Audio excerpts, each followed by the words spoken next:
Late 1979 in Iran, there was a lot going on. We had to take off, and it was one day I'm in school, next day I'm in Tehran and with 8 bags, and my parents are setting up for us to leave the country. A couple of weeks into being in America, a couple of weeks being into 4th grade, and our teacher says, let's draw time, it's drawing time. And so I draw, and I drew people protesting, and people bleeding, and people laying on the ground. It was just something that I saw every single day in Iran.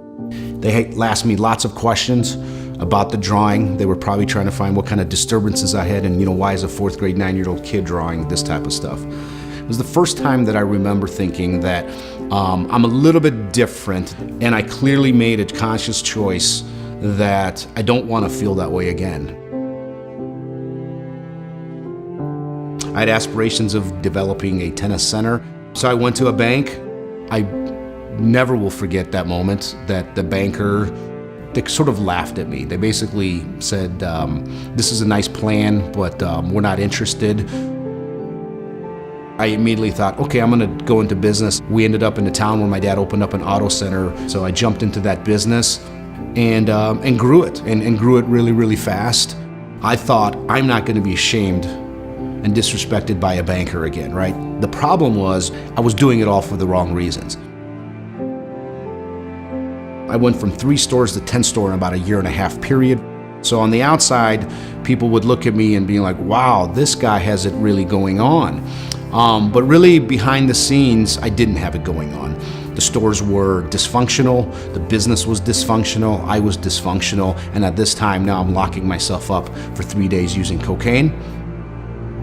Started off with a $500 a week habit, turned into a $1,000 a week habit, and some weeks I would spend $2,000 a week. And I would be so messed up and so high that the only way I could come down was to drink a bottle of scotch. When I had 3 stores, it was exciting. So the next obvious thing was 4 stores is better than 3. Then it was 5 stores is better than 4. Cocaine, food, obsessiveness was about the same thing. If it was good to have 1 line of cocaine and 1 glass of scotch, it was better to have 2 and 2 glasses of scotch. It was stimulating. I had to continue to stimulate myself because clearly I didn't want to live inside of my body that I did not like, the body that I was ashamed of. So the only way I could avoid having contact with the shame was to get high. And high could be from opening stores, it could be from making more money, high could be from using more cocaine. I just had to find the new high. It took a long time to get to the point where I realized that there's something going on here. I started having no choice but to answer the hard questions and actually start really looking at, why do I have an addiction? Why was I using cocaine? Asking the tough questions of the whys and how you got to where you're at is very difficult.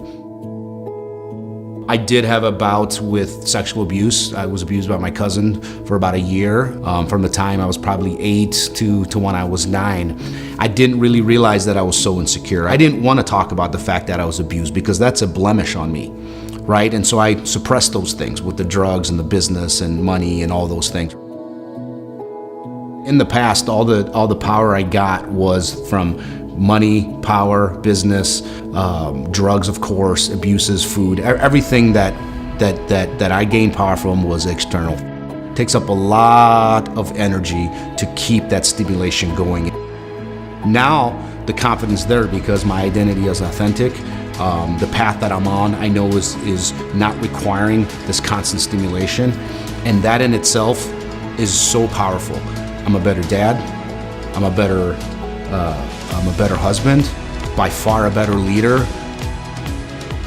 If you go through the difficult journey of trying to understand why you are the way you are, why do you have the self-destructive behaviors that you have, why do you have challenges in your relationship, if you start really trying to think about through those things and be blatantly honest with yourself, I'm certain that it will lead down the road in time to a better version of yourself, a healthier version of yourself. There's no better high in the world than to knowing who you are and being authentic. There's just none.